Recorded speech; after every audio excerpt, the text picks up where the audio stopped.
everyone, and welcome to another video from Colour with Claire. So today I received this in the post from our Queen Johanna Basford. It's an excerpt from her brand new book that is being released in October this year, and it's called How to Draw Inky Wonderlands.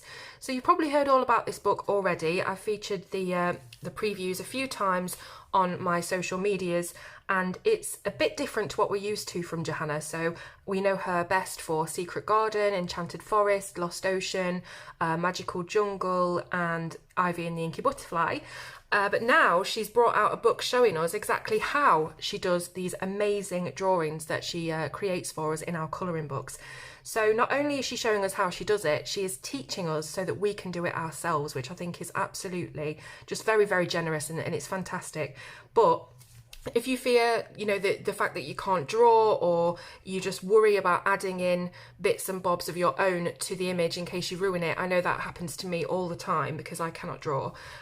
This book will take you step by step. It's not just going to be, right, draw this whole flower. It takes you from the first line to the last. So don't be worried about not being able to draw or not having any skill.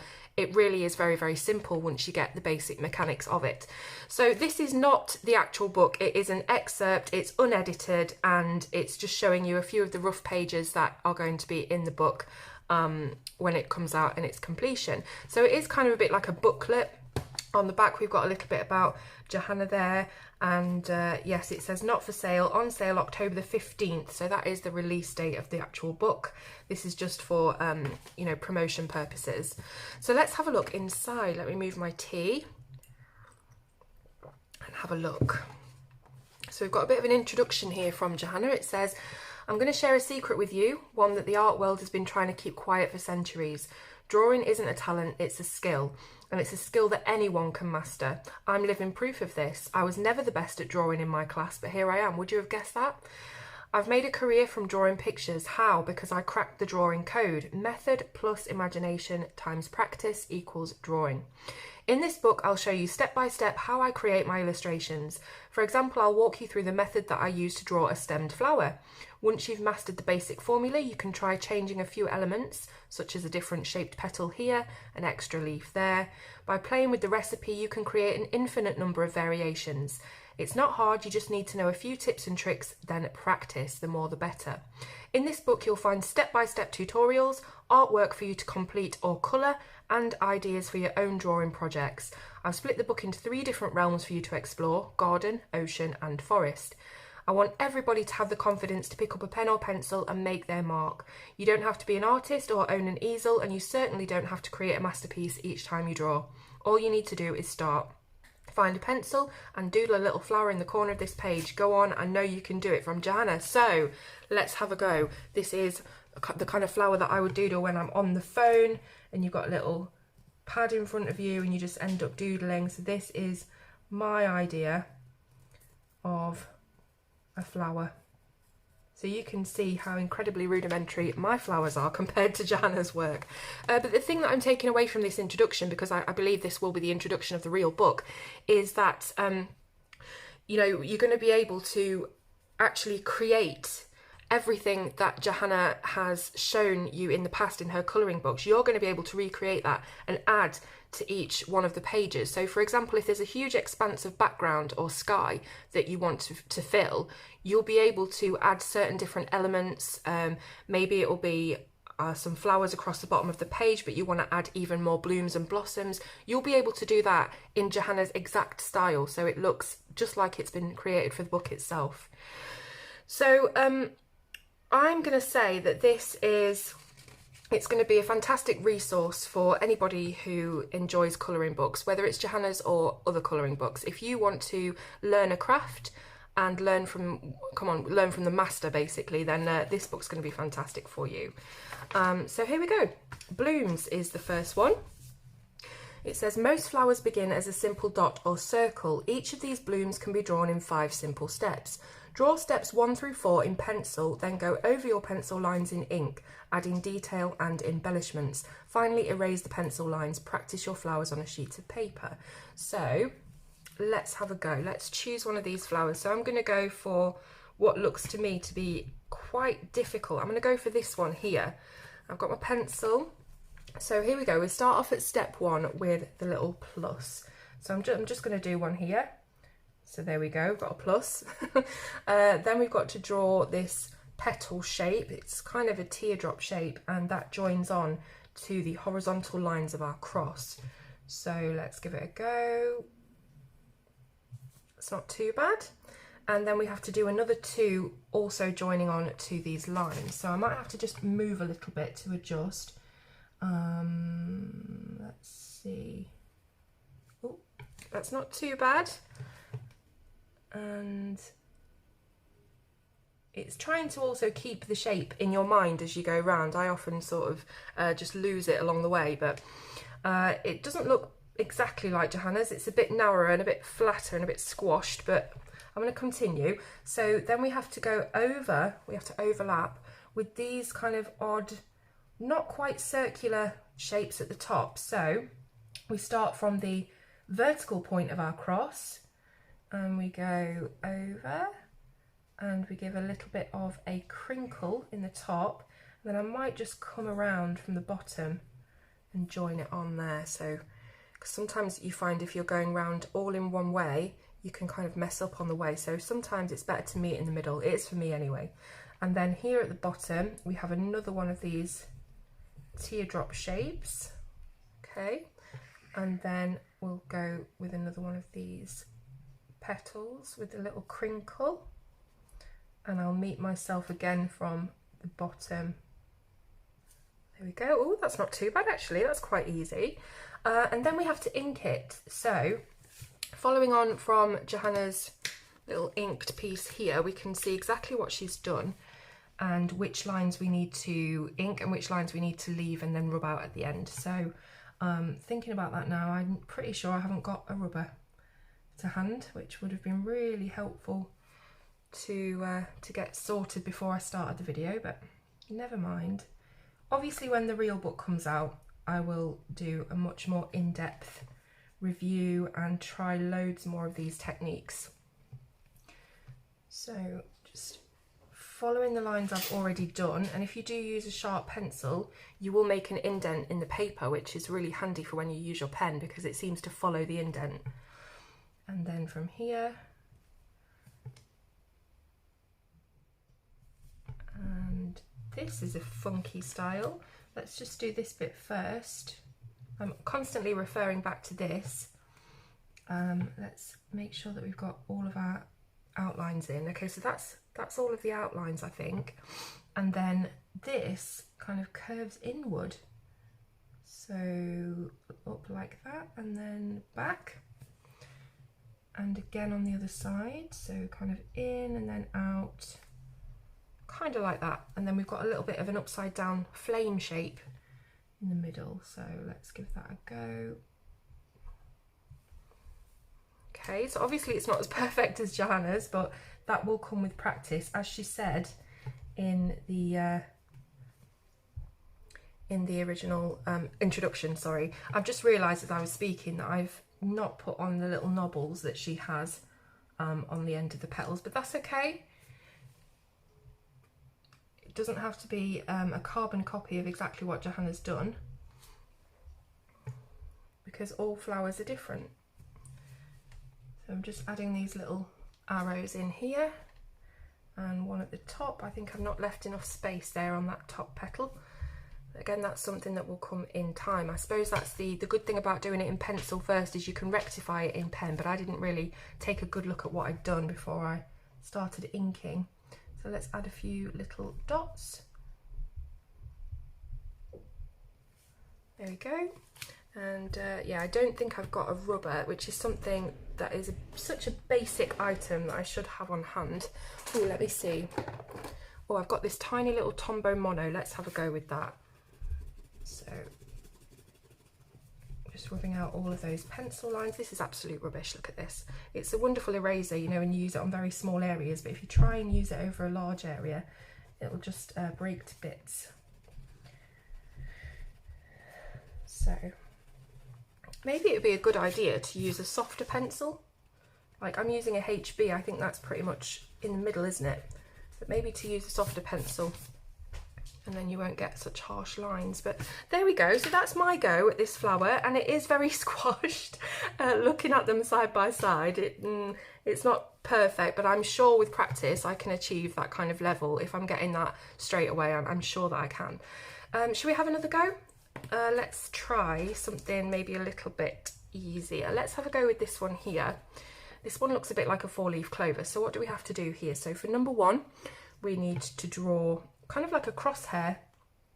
So let's do that. We've got a circle and then the hairs coming out like that. And then we need to draw what looks like a figure of 8 of petals, and these petals again have a dip in the centre here. So following on from our little crosshair lines, I'm just going to do this quite small. We go like that. So it's almost like a bow, like a bow tie bow or a hair bow. So there we go.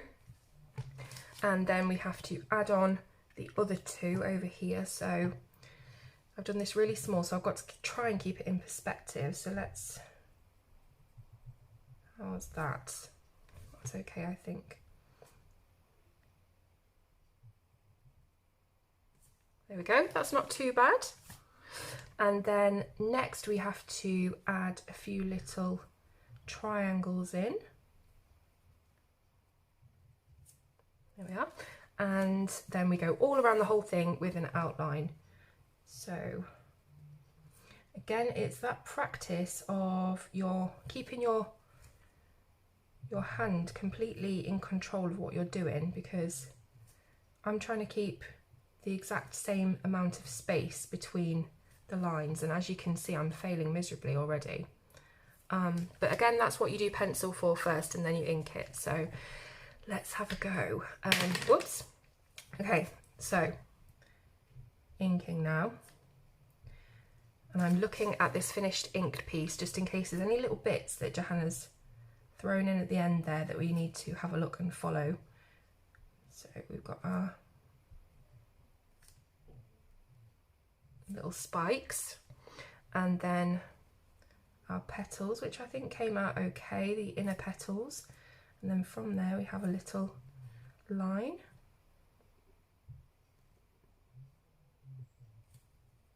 So obviously, because I've done this one a little bit smaller than Johanna's illustration, so I don't have as much room to work with. And then I'll do this one here, which I'm going to make a little bit smaller. That's the good thing about the ink and the pencil, you can do that, and I think I proportioned it a little bit better by doing that. Now what I'm going to do, I definitely don't have another rubber here, do I? I'm so disorganised. Oh! Ah, yes. Okay, so I've got this one here. So I'm just going to rub this out already because I've made a few adjustments while I was doing the inking, and I don't want to get confused, not hard to do, of where I put my final lines. So let's rub that out. Okay, now I'm going to attempt to do this in ink. Okay.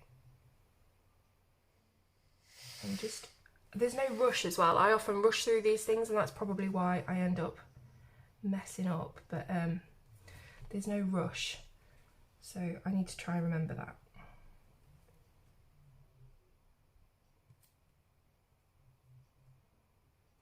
Ooh. It's a really nice learning curve as well, to attempt to emulate a style that you've admired for such a long time. So I think I've done really well with that one actually. Obviously this line here is really close together and this one's quite far apart in comparison to the others, but like I said, it doesn't have to be perfect, and I'm pretty pleased with that. I think once they've got some colour on, I don't know as if you'd really tell too much of a difference, especially this one. So let's move on to the next page. So this is a super skill, it's symmetry. Let me just take a sip of tea. It says, creating a symmetrical motif looks super clever, but it's actually really easy. The secret trick is tracing paper. For this example, we'll draw a swirly heart. Now, I don't have any tracing paper, what a surprise. But we'll have a look at what Johanna's saying anyway. So you have to take your pencil and take a piece of paper and use a pencil to mark the center line on your piece of paper, and that will be your line of symmetry. So we all learnt symmetry in primary school, I'm sure. Then using your pencil, you draw half a heart. Then you'd fill the heart with swirls. Then you'd lay your tracing paper over the pencil drawing. Still using the pencil, trace the half heart onto your tracing paper. So you do the whole design again on top of the tracing paper. Now flip the paper over so the pencil lines you've just traced are now face down on the paper below.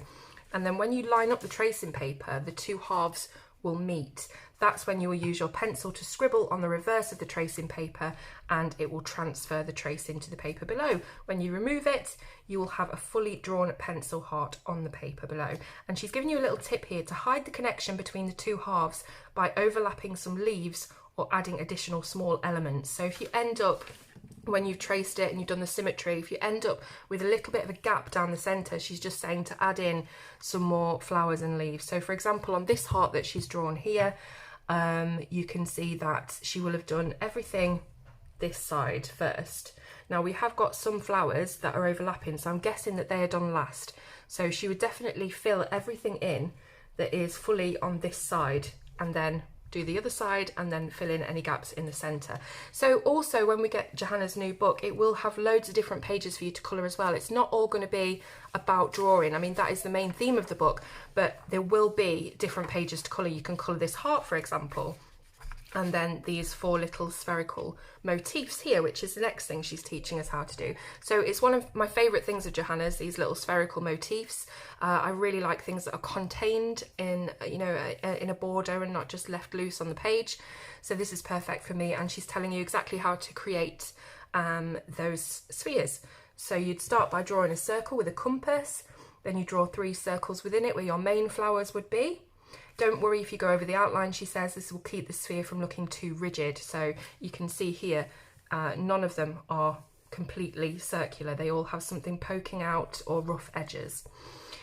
So she's saying to, when you draw these smaller circles in between for your additional blooms, make sure that you overlap them with the larger ones so that they will look more natural. Then you can sketch your big blooms in, and then the smaller ones, add some leaves to fill the gaps, and some ferns as well. And when you redraw it in ink, you can add loads of little polka dots and little circles to fill in any gaps. So these are Johanna's motifs and are variations of this idea. She says, much of my drawing style is making small changes to a basic formula. For example, differing the size of the flowers, inking the outline of the shape, leaving plenty of white space, or filling every gap with polka dots. So another thing that you can colour in the book. Here we come on to our ocean piece. So this is, use these ideas as inspiration and fill the fish outlines with patterns of your own. Bring them to life with a splash of colour. So we've got all of these outlined fish here, and she's given us 12 different fish styles. Is that 13? Yep, that's different too. So 13 different fish pattern styles that you can practice if you have books that have these larger open empty spaces such as fish. You can draw on different scales, different patterns. It's just how to fill a shape. It doesn't even have to be a fish. You can use these patterns on anything. Next up is seaweed. It says, seaweeds are the flowers of the ocean and are as easy to master as any garden vine. Just start with a stem, then build it up from there, creating as many variations of the basic principle as your imagination will allow. So you can see here we've got the seaweed starting from a line all the way up to the finished piece. So let's have a go. Let's go with that first one here, and I'm going to fill this shape. Another one that she's drawn for the book that you'll be able to fill and colour. So it says, complete this magical seascape with tangles of seaweed, tropical fish, and maybe a scary sea monster. Ooh, that might be a little above my talent level at the moment, but we'll see.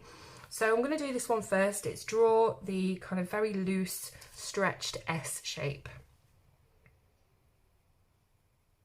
And just for kicks, I've decided to do it the opposite way around. Then we have to draw a teardrop petal on the end. So here we go. There we are. And then continue to scallop the petals down from there. So this might be trickier than I think, but I'm just underselling myself at the moment. Let's see how we go. So I'm scalloping down, and as you can see, it is not perfect, but not bad either. It's something that will be perfected, I think, with time and practice, like Johanna said in the introduction.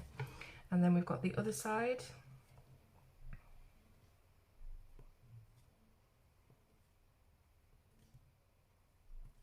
think this side's looking a bit better than that one. There we go. And then to ink it. It's not actually too bad when I look at it now. So I'll go in with the S shape first, and then there. By the way, this is a Pigma Micron 01 that I'm using for this. So I guess this is the bit where you can tidy it up if you want to. Let's see.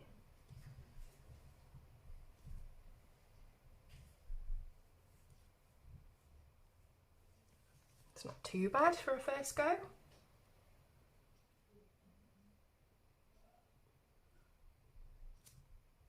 Like I said, once you've got colour on it as well, it'll be even better. There we go, not too bad at all. So that is the seaweed page, loads of different styles of seaweed there as well. Then we've got trees. So Johanna says, my secret to drawing perfect trees is tracing paper. Of course, trees aren't symmetrical, but I love the balance of proportions the technique creates. It feels very calming. So again, I've not got any tracing paper, but we can just have a look. Begin with your line of symmetry, add a trunk and branches. Now add a few leaves of different shapes and sizes and cover one side of the tree in leaves. Then use your tracing paper to copy it over till you get something that looks like this, and then fill any gaps in that centre area with more leaves, and this is what you end up with. Another colouring page for you to do. This is birds. So we have got some little creatures in this book as well. Johanna says that she used to find birds really tricky because she was worried they didn't look like they could fly. Then she remembered that they were her Inky creations, so she could draw them any way she fancied, which is so true, isn't it? So we've got all these little birds here. Let's have a go at a bird. Let's just go with this first one and have a go. So we've got a semicircle shape there. So there we go. And then another one inside it for a wing, slightly angled, and a little circle there for a head. Then we've got our two little tail feathers. Could have probably angled that one a bit more. You can do that in the inking process, I guess. And then underneath. And then a little bit of a teardrop there for his crest. I don't know what you call them. And the legs. And nose and eye. Okay, so that's the basic shape. It's very, very childlike, isn't it? Now then, let's see. So we're going to ink here. And I'm just, again, referring back to what we have in Johanna's finished piece. And it's kind of got a little bit of a kick on it there as you come back. So let's do that here, see if we can get that. Oh, that's not too bad. And then I think I'm just going to make the face a little bit rounder there. I'm going to put a line across, put the nose in. Can you see I'm completely going over my pencil lines and making little changes as I go. Then we've got the crest, which I'm going to just make slightly smaller so it's a bit more in proportion. And then these tail feathers. Here we go, and the wing. Now I don't have the steadiest of hands either, so I'm having a good go.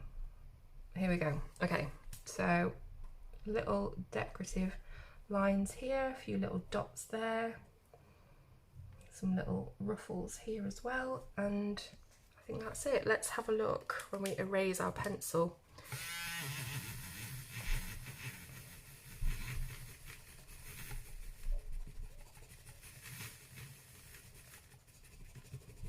Okay, so clearly I need a bit more practice, but I don't think it's too bad for a first go at all. And then you can fill all these branches with your inky birds. Last page, we've got wildflower stems. So inky details make these dainty flowers look really special, but they're super easy to draw. Just a stem, a flower and a leaf. Play with different bloom and leaf combinations to invent your own unique species of wildflower. So because this is the back page, I'm just going to use this little line here that Johanna's made, and we will have a go. Let's try this one. Yeah, why not? So this one looks kind of like a dandelion a little bit. So what we have to do on our second step is do a little circle like that and then some prongs. So one prong here and then here. You don't have to follow it to a T. You can change them and make variations as Johanna's suggested, but I'm just going to have a go with what she's done so far.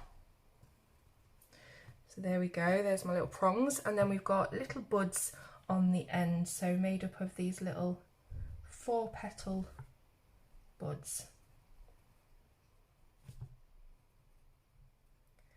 Now you can take as much time on this as you need to. I'm worried about this video being too long, but you would take your time and hopefully get them a little bit neater and cleaner than I am. There we go. And then on the stem we've got some leaves. So there we are. And then we ink it. So let's have a go at ink. So we've got the central piece and then all of our little prongs.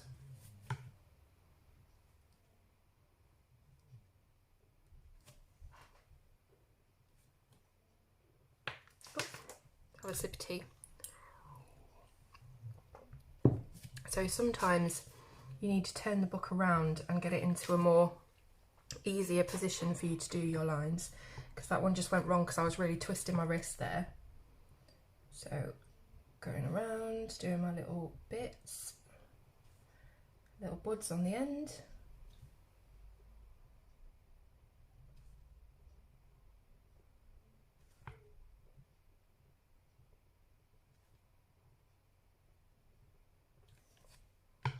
And then the leaves. Now, I didn't look at Johanna's last piece, did I? Because she's put some little frills on the leaves that I've now missed, but let's see, let's give this one a little frill. See, this is why you should not rush. Here I am doing the 2 little lines and dots that we see on the inside, and then add a few little touches to the stem itself. And finally, a couple of little spokes just coming out of the centre. Oh, there we go. So not perfect, but again, very, very good for a first go if I don't say so myself.